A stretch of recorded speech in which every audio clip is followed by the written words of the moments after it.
Hey, good evening. I'm Tony Mann. Thank you for coming tonight.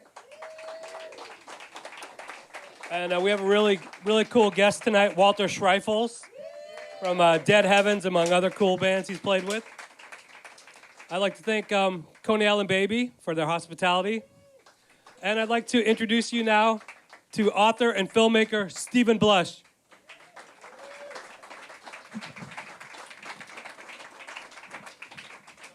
Come on, everybody, let's hear for Tony Mann, our co-host, and my right hand. What you're about to see is part of a series. Once a month, we sit down with some of the great minds of rock culture. I know the history and the backstory, which is why we call this the art of the interview. So thank you for coming. Tonight's guest needs relatively little introduction. Over the past 25 years, his sounds have literally defined the music of New York hardcore and New York rock in general. Ladies and gentlemen, give it up for Walter Schreifels.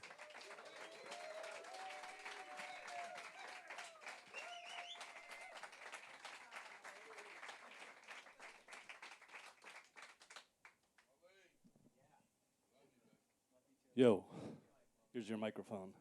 Thank you. So thank you, everybody, for coming. We could talk for a long time about you, but so let's just kind of get right into it. Let's start as your you started in bands really young. So kind of talk about your childhood, getting into rock, your first rock moments, shows, emotions, feelings.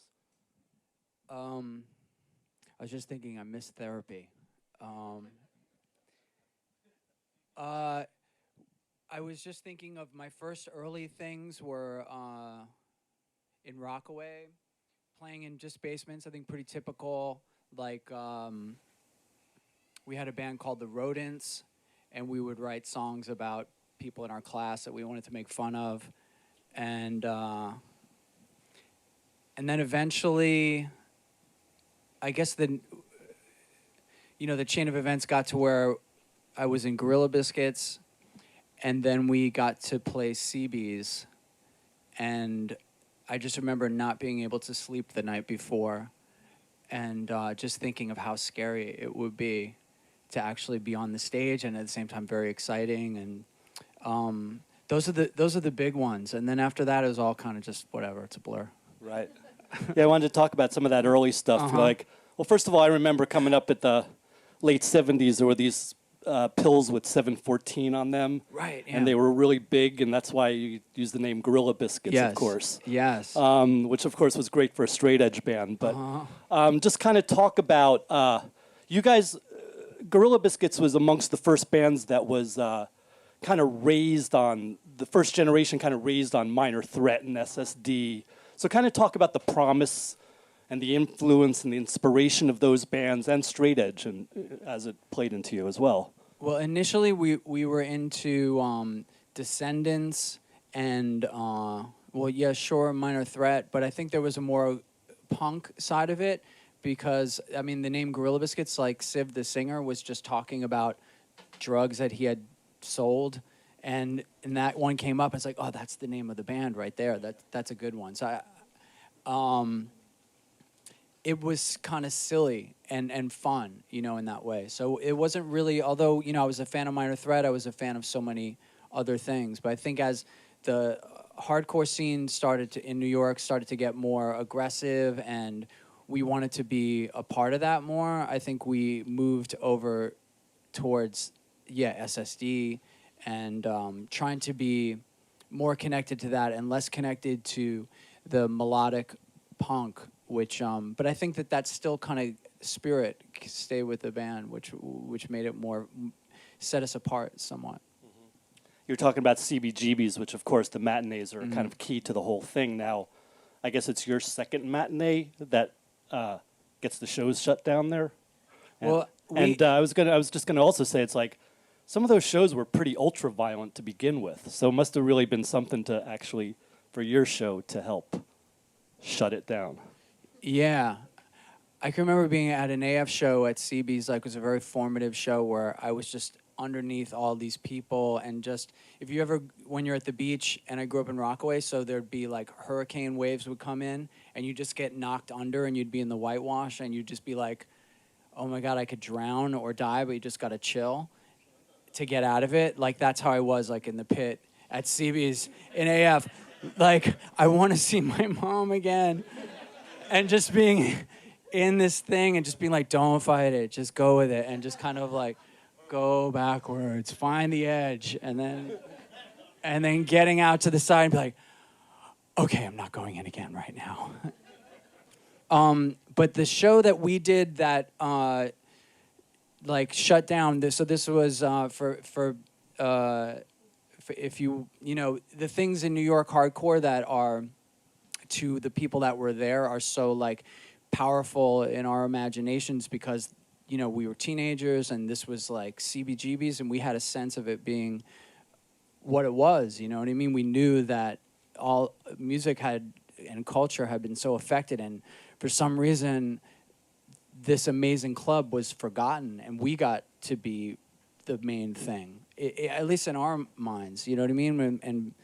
And when we got to, like, shut down the shows, so to speak, it was really because I think Hilly and his wife Karen, who was really hands-on for those hardcore shows, they were dealing with, you know, and it was real, like, kids were getting hurt really badly, and there was insurance and issues, and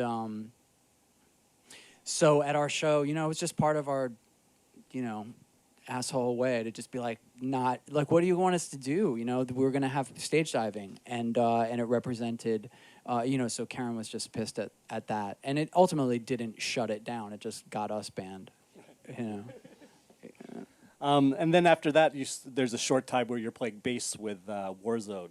And yes, that's kind of like it must be trial by fire, learning from Ray B's, a really important character in this neighborhood. Yeah, Ray B's was an incredible. I mean, he just loomed so large and in this scene, and you know, here we are in Avenue A, which is very nice. There's a 7-Eleven across the street. It's great, but when I can just remember going to Odessa as a little kid, my mom taking me there, and just seeing someone walk by with a mohawk and just feeling like I was in, you know, Liquid Sky or something. It was just this far out world. And then I'm walking around with Ray B's on, like, Avenue B in the 80s, and just how that really expanded my little world. And he just knew everybody and knew everything, and you weren't scared walking around with him at all. He just could open all the doors, and it was very cool. I loved playing in Warzone. It was a lot of fun. And then you go on to Youth of Today, which was a huge band in your life anyway, so it must have always been like joining the Beatles or something. It was like exactly like joining the Beatles. Yeah. That's funny. No, So I tell really. everybody. Yeah.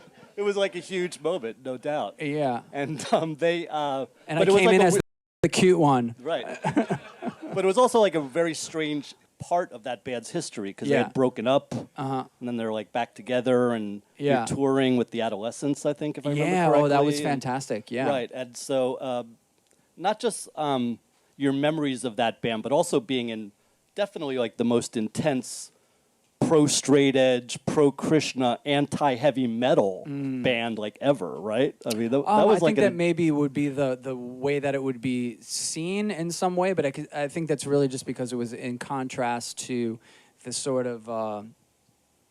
it was in contrast to the image that I went to CBGBs in the first place for, like danger, you know, broken glass, bad drugs, like that whole idea was... what attracted me, not that I just wanted, you know, I had seen Suburbia, I had seen Repo Man, I wanted something dangerous. And when I got there, it was cool, but a little bit dead. And Youth Today came in with this new, almost, you know, very positive message, which was in a way a rebellion within that. And I don't think that it was like anti-metal as much as it was getting into the pure aspects of like SSD or a negative approach, you know, a negative approach, maybe less Minor Threat, but these bands that had maybe a few years before really defined the style, you know, this new kind of music that new kinds of music get invented only once in a while. You know, there's like and Minor Threat, Negative Approach, and you know, definitely Agnostic Front, and these bands really invented something that youth today was saying, like, let's do that. Let's not do crossover metal. And I think that was refreshing to me. There was a severity to all this music that is kind of like unseen even today. You had that project right around that time, Project X, which is just so negative and so like intense. Yeah. Like there's a song "Dance Floor Justice" Yes. I remember, where it's There's like, a drunk in the pit. yeah, there's a drunk in the pit. He's and messing with my friends. I'm gonna make it end. It's awesome. It's awesome, right?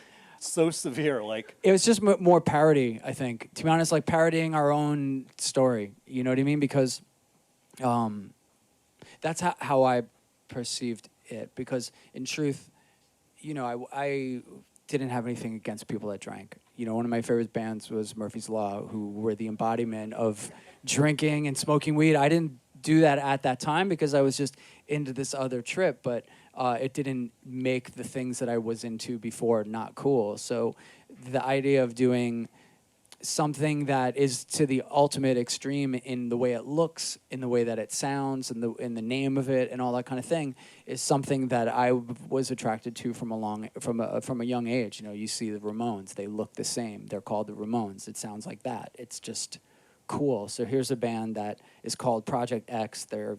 Will beat up drunk people, and it just works. Yeah. And the music's good. I mean, I think it's good. a lot of us were friendly with Jerry Williams, who worked with the Bad Brains, and through him, that's how I knew your bass player, Sergio Vega. Right. So I remember hearing your first demo, maybe 1989, 1990, and I just remember being drawn to it, but also feeling how it was such a New York kind of sound, but also that I guess the word became post-hardcore later, but there was undeniably something with you and Fugazi and Page Hamilton and Helmet that was going on, which was innately punk rock, just in its attitude. Didn't really sound like, it wasn't punk rock, but it certainly was that. I just think it's a very important movement that sometimes gets overlooked. I don't know if you have. Yeah, thank you. I think with the hardcore music scene that I got involved with and had these really cool experiences and just, I think a lot of people run through the hardcore thing, and if you notice, a lot of the bands have like 1 album, 2 albums, tops, an EP. A lot of bands are, you know, playing in European festivals because they had an EP or a demo tape. It just runs its course for a lot of people. And I think that the power of the scene here in New York was so really, really great, and it was kind of cresting and getting at its most popular when it was also at the same time CBGBs wasn't booking shows, and it was getting very violent because it was popular. So at the same time, it was kind of, you know, collapsing. But I think as a musical endeavor, or as I started to think of myself as a musician, or Sergio, someone like that, or Jerry Williams, like these are music people, or Page, the people that you mentioned, and they're taking that energy and reinterpreting for doing something new. I mean, we weren't thinking about necessarily, there was no target that we were trying to hit. We were just taking our experiences and maybe trying to make something that would be broader, more interesting to people outside of, you know, this sort of ritualized, really getting violent and not so fun. And for me at that time, that's how I felt about it. Then, you know, with Quicksand, it gets kind of interesting because there's this Nirvana explosion. And, like, everybody gets kind of swept up in it. And I'm sure that's how you ended up at Polygram somehow. And, Yeah. And, but kind of just talk about what was going on. Because I always felt like the New York bands already were nasty and grungy. So the idea of grunge was a little, that wasn't that radical. Right? So, I thought we didn't stand a chance. Yeah. You know what I mean? Like when Nirvana came up, Nirvana were so amazingly powerful, and I was into their record on Sub Pop, Bleach, and they were just so cool and sludgy and amazing, but they also had this melody. And you know, when they got really popular, and you know, and Pearl Jam, and obviously even just saying from Nirvana to Pearl Jam, it's like, not that Pearl Jam aren't awesome too, but it's just, it was pop. It became just like about melody, and New York is not really, our scene is not melody. It's about vibe. It's about designed for a club about this big. But yet we were cool, and we were in New York City, and this is where all the industry was. So like all of our bands got signed, and I think we were, you know, I'm not putting it down. I think Helmet were amazing, and Quicksand were, you know, if I can say, I think we were really great. I think that there was something about our sound that was really, really tight to New York City. And, you know, there would be certain pockets of places, but I didn't see us as pop. We couldn't compete with Stone Temple Pilots. You know, it wasn't happening, you know. And then there's the Civ Project, which is that a one-hit wonder? Is that what you would call that? So, Civ Project was because, you know, Gorilla Biscuits was broken up maybe 4 or 5 years or something, but at the time it seemed like a long time, actually. And Civ was tattooing, and I was living with the guitar player Charlie Garriga for Civ, and we were just thinking we should make a band with Civ. And so we started just playing. We had a couple of songs, and then we presented it to Civ, like, hey, can we make a band up, and you're the singer, and we're going to call it Civ. and he was just, what? Yeah, Civ. And, you know, because people wouldn't know what it was, and people who would know what it was would think, whoa, that's the guy from Gorilla Biscuits. And, but so it gave us more, kind of a little more room to do hardcore stuff, which people would be really psyched on, and also do other pop stuff, or not. I think it was, to me, it was pop-oriented stuff.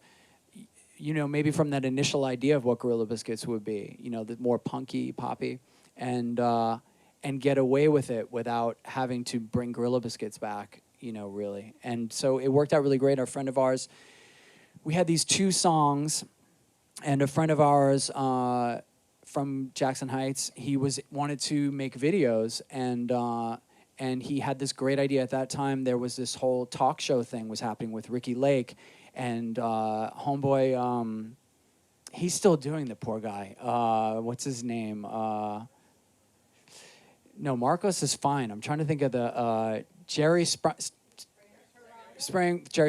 I was going to say Jerry Springfield.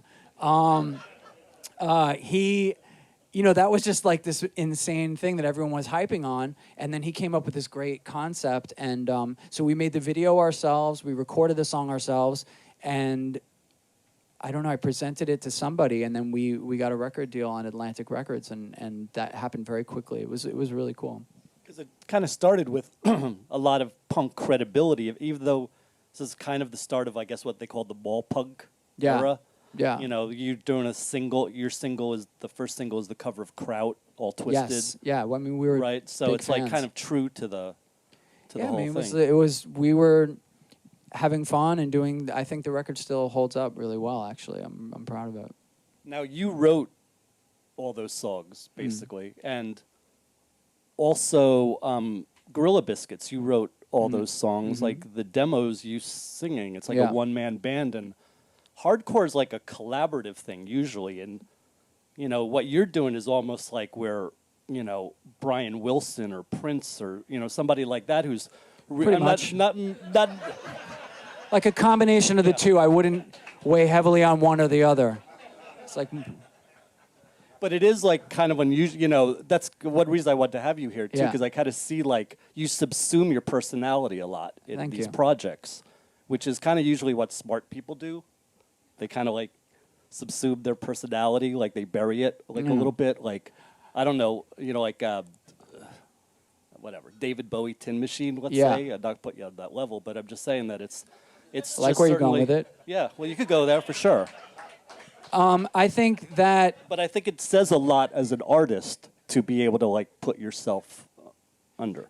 Thank you. I think that while I was writing the songs, it's also not to say that without the chemistry of the people that I'm working with and their personalities, like it's just like, you know, when you're around a certain, I think, you know, people are so, there's so many people, everybody has their personality, how they are with their family, how they are with this group of friends, how they are in school, how they are at work, you know what I mean? All these different, so the chemistry, how you are with a group of people, that person, like how I am with Gorilla Biscuits, like the reason I was able to do the things I was able to do was because of the people that I was with. And so they thought the ideas that I thought were ridiculous, they were down to go with. So I felt like this is fun, and that creates a creative atmosphere that's really, you know, where you don't have limits, and it brings out the best in you. And with each different group of people and the different things that I've done, I really play to that. You know, I think of like what will make this, what will spark that person's best side. And you know, if I'm like, I just feel like the chemistry is really important, and also everybody's contributing. So it's like I couldn't say like I'm not someone that's coming in and showing everybody what to do or telling everybody. I can be a jerk and say like that's, you know, but if I feel like something's should be one way and not the other, but I think all those different experiences is about the different times and different chemistries of the people, and also I'm interested in trying to do something different, and I enjoy it. Yeah, I was going to say, as much as you do this, lot of the composition and all that, you also have an incredible number of bands, outfits that you've been involved in. And I guess my question was, you know, Rival Schools or Walking Concert or your solo or any of these projects, they're not, there's different nuances, but they're not radically different musics. It's not like you're playing bebop or hip hop or something. So how do you distinguish that? Because it almost feels to me like it's your reason to play with other specific musicians. Yeah. So I wasn't quite sure, is it like a musical thing or is it like the opportunity that it presents? I guess it's the, you know, just, I never expected to be doing this. You know, it was just, when we did, we got Gorilla Biscuits together, I surely did not think of it as something like any sort of career, and it's just led to different paths, and but I think that it's you know, different inspirations just kind of hit me, and different life circumstances just kind of come together, and I've been fortunate that I've been able to document them in different periods with different bands, and I still am doing it. You know, I still am thinking about, you know, what is the next thing that would be. I always think it's good to do something that makes you feel a little wobbly and uncertain, and then that's always the thing that you're kind of afraid of doing is the one that you should go for. It's kind of, someone said that in a yoga class I went to or something. I don't know. It stuck with me. But you stepped outside of yourself a lot too. Try to. Yeah, and like, I mean, you even had you had a label for a while. Yes. And so kind of talk about Some Records, the store, and also Some Records, the short-lived label. I remember talking to you at the time when you had put that together. Yeah, Some Records, the store was this really small, like as small of a storefront as you could have on, I guess it was on 5th, and when I right off of 3rd Avenue, and so anyway, when I went there, you know, getting into the hardcore scene and finding it, you know, nowadays, I mean, whatever, nowadays everything's easy, you can find everything. Back then, you couldn't find anything, and so. A friend of mine took me, okay, we're going to go to the punk record store, the hardcore record store.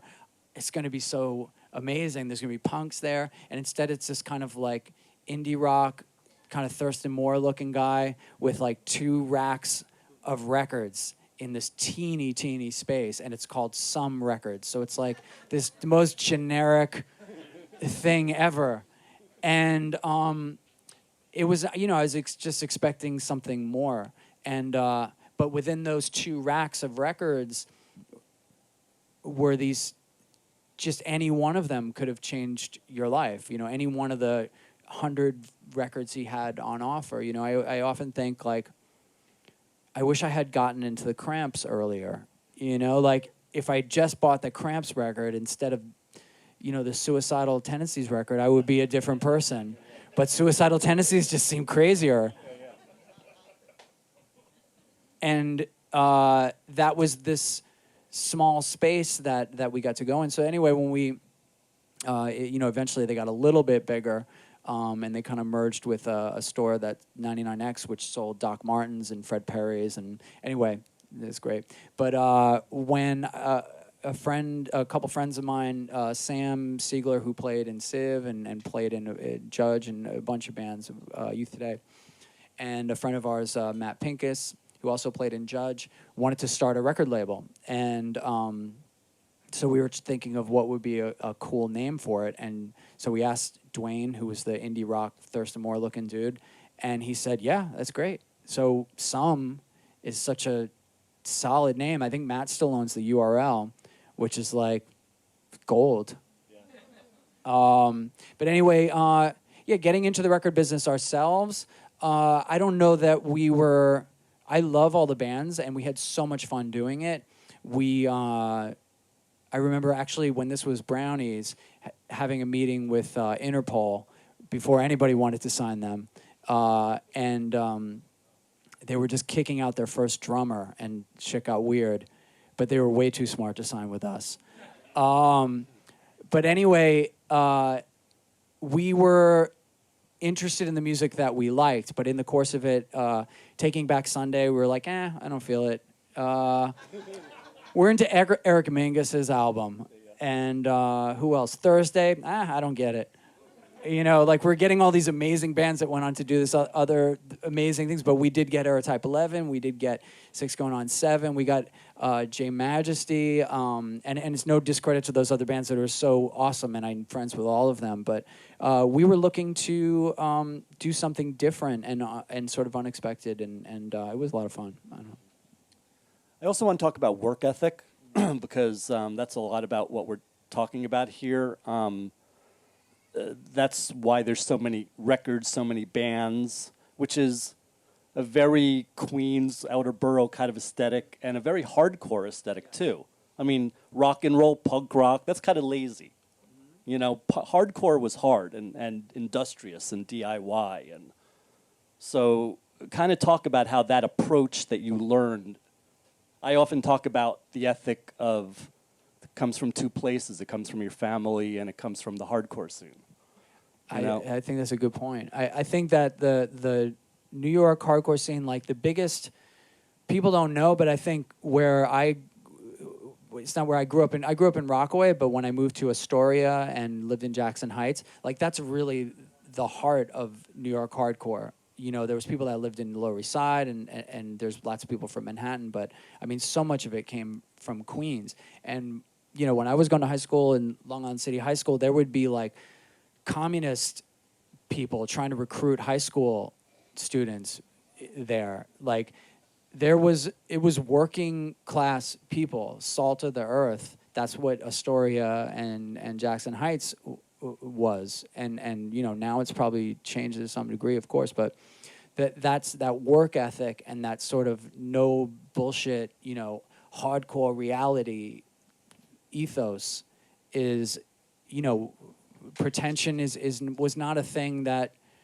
it didn't thrive in this scene. You'd go to a big show at the Ritz and Exploited or someone that was popular from England would play, and there would be a larger selection of people that were, maybe peacocking out more, but like in the New York scene, it was like real, Queens, no bullshit, and Brooklyn, credit to all the boroughs, but I think that ethos runs through it, and I think the example I think of the most comes to mind is Sick of It All. I mean, those people, they've been working their ass off for like 30 years doing something that they love, but it isn't easy. You know what I mean? But they're not crying about it. I mean, the band's called Sick of It All, so I guess it's something there.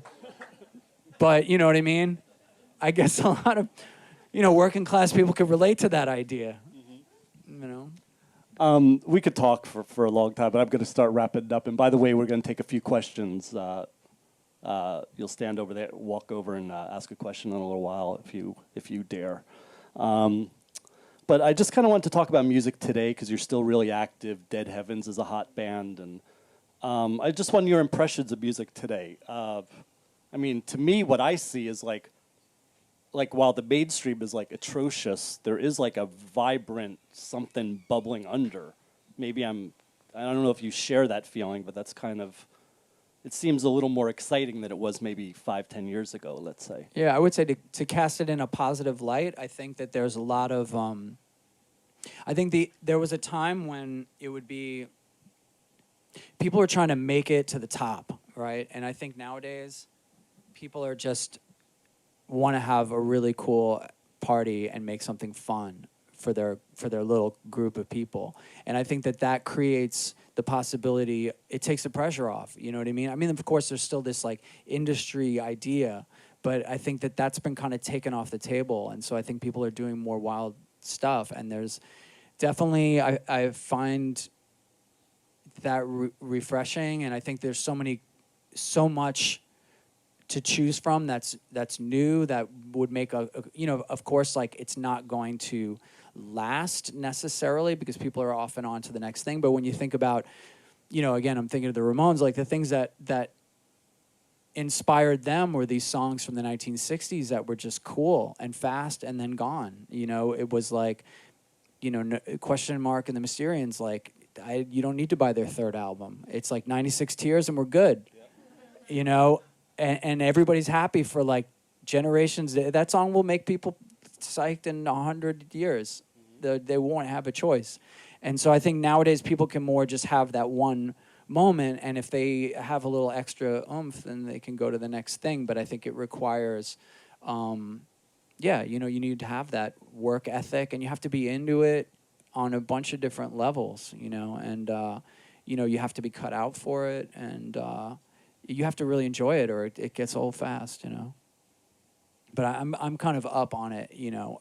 I would totally, given the choice, I just read something where, you know, if everyone just, some sort of thing where, hey, what if we all just gave up our social media right now? Like, what would that be like? I'm down, let's go. Yeah.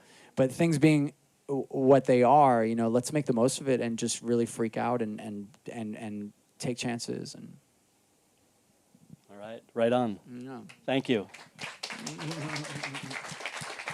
Thank you. Tony, okay, any questions? Any questions from the audience? Hey there. Should I tell them that I brought sick prizes? Oh, yeah. I brought sick prizes. Let's hear it for Walter home. and Stephen Blush, everybody. Thank you. All right, thank you for coming.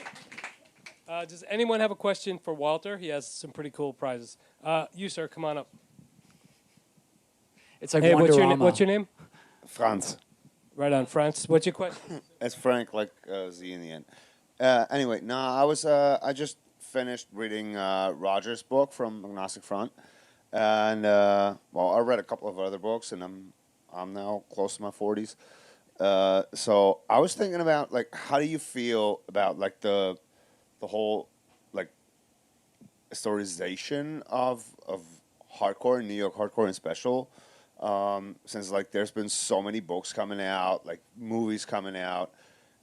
To me, like, from a German perspective, we kind of got the same shit going on right now, that a lot of people are, like, they're documenting their life and what they did. But to me, to some extent, it feels like putting the whole thing to a museum and being like, okay, that's that. It's like now we're here and now we're settled.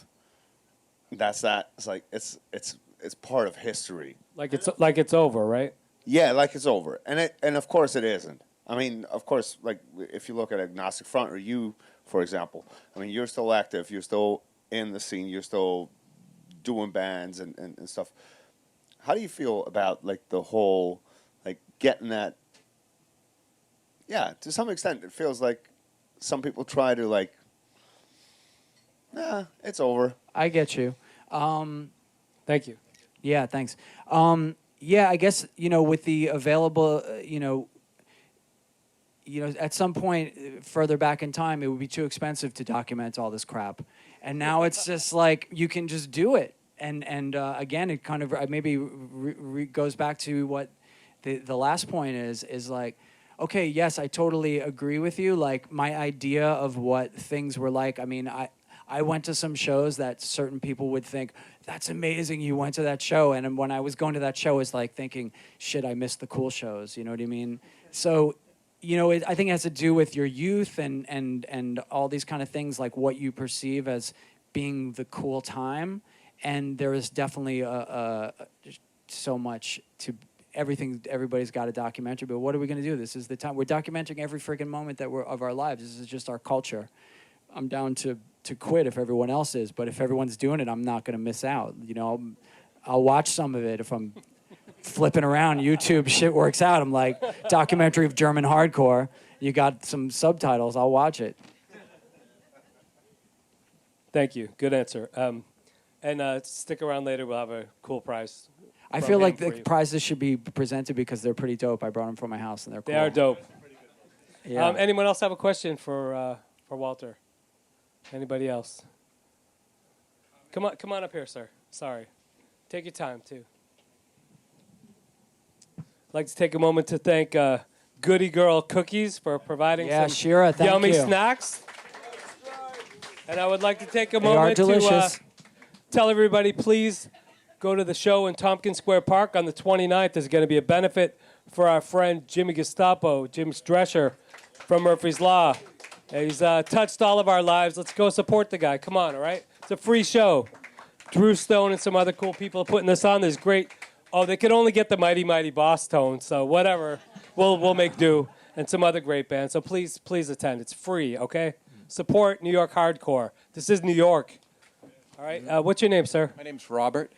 Hey, Robert. You have a question for Walter Schreifels? More of a comment. I grew up in Rockaway Beach, Oh, cool. and I went to junior high school 180, Oh, my God. and I remember you. That's crazy. And I remember, You know this guy?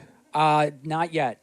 but I remember, if I'm wrong, you did a talent show, Yes. and I remember the talent show, and I just wanted to know if that was correct. So I just haven't. That's memorized it. amazing. Yeah. Yes, we did a talent show, Yeah. and I think we played. I think you played a Beatles song. Yeah, we played Twist and Shout. Yeah.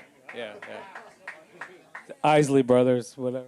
That's it. I just, That's just had amazing. that memory in my head. I just wanted to point it out. See, life is wild and cool. Thank you. Thank you for coming, and thanks for your question, and get a prize later. He's got good prizes, so Yeah. please come around later and get your prize. Anybody else? Come on, sir. Come on up. Come on up for a minute. Hey, man. What's your name? My name's Paul. Thanks for coming, Paul. What is your favorite places to play outside of the United States? The funnest place to play touring is to play in Japan. It's the best. It's just such a far out.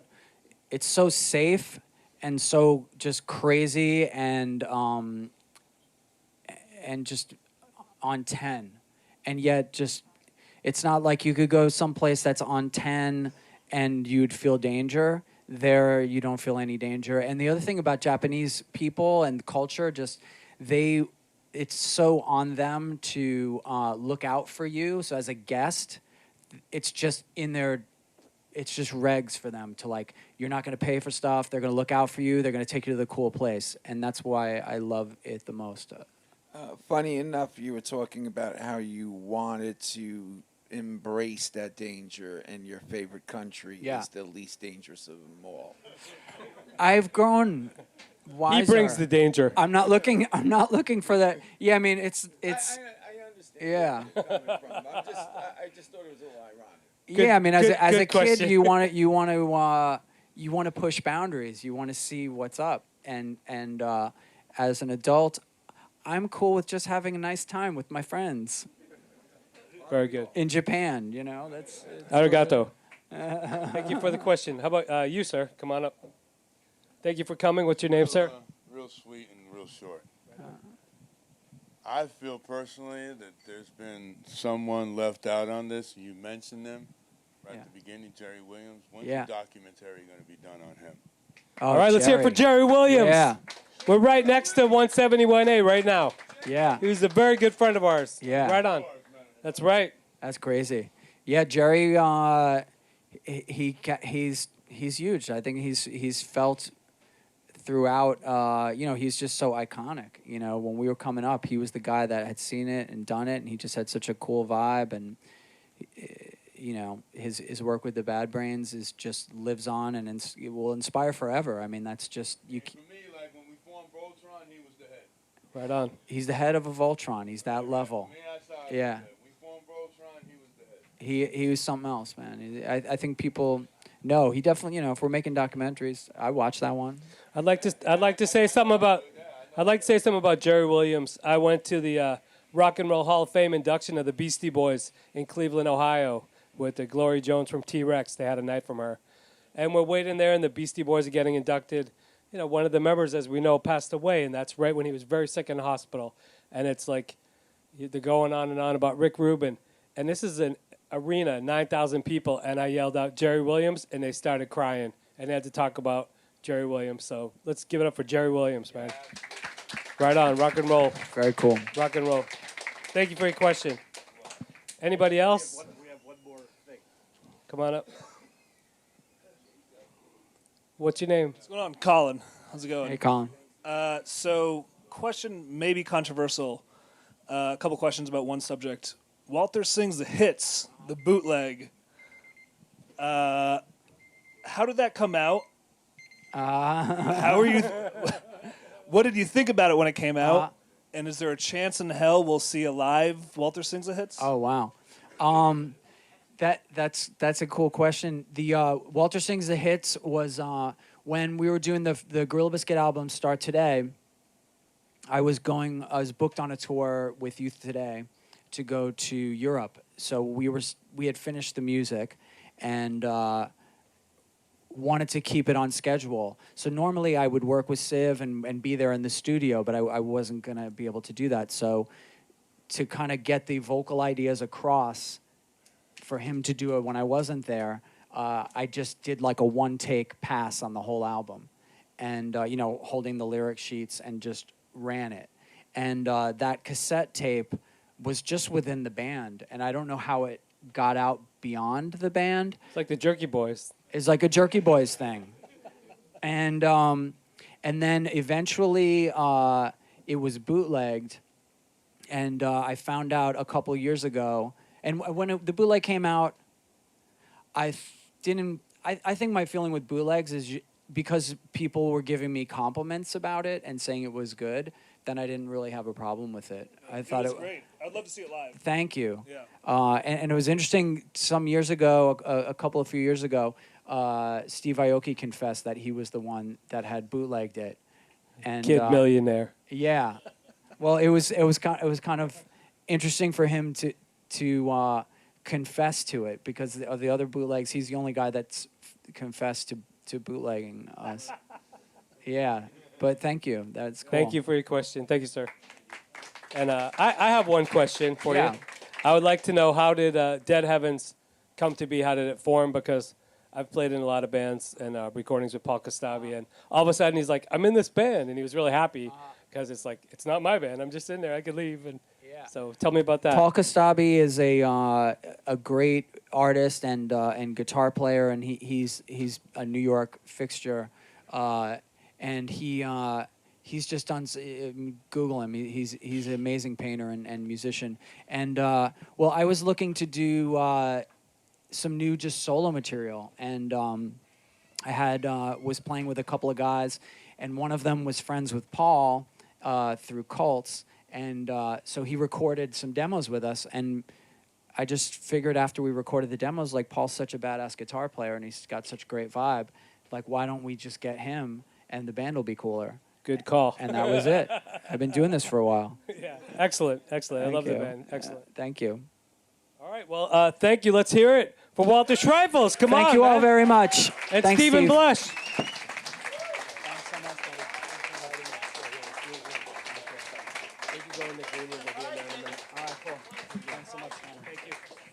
All right, so let's hear it. Stephen Blush, the art of the interview. Walter Schreifels. And now who do we have coming up the next month? Oh, we got two people. We got Vinny Stigma. And we have director Drew Stone. All right, he's going to everybody. be showing some of his new New York hardcore film here. So thank you for coming. We will see you next week on The Art of the Interview.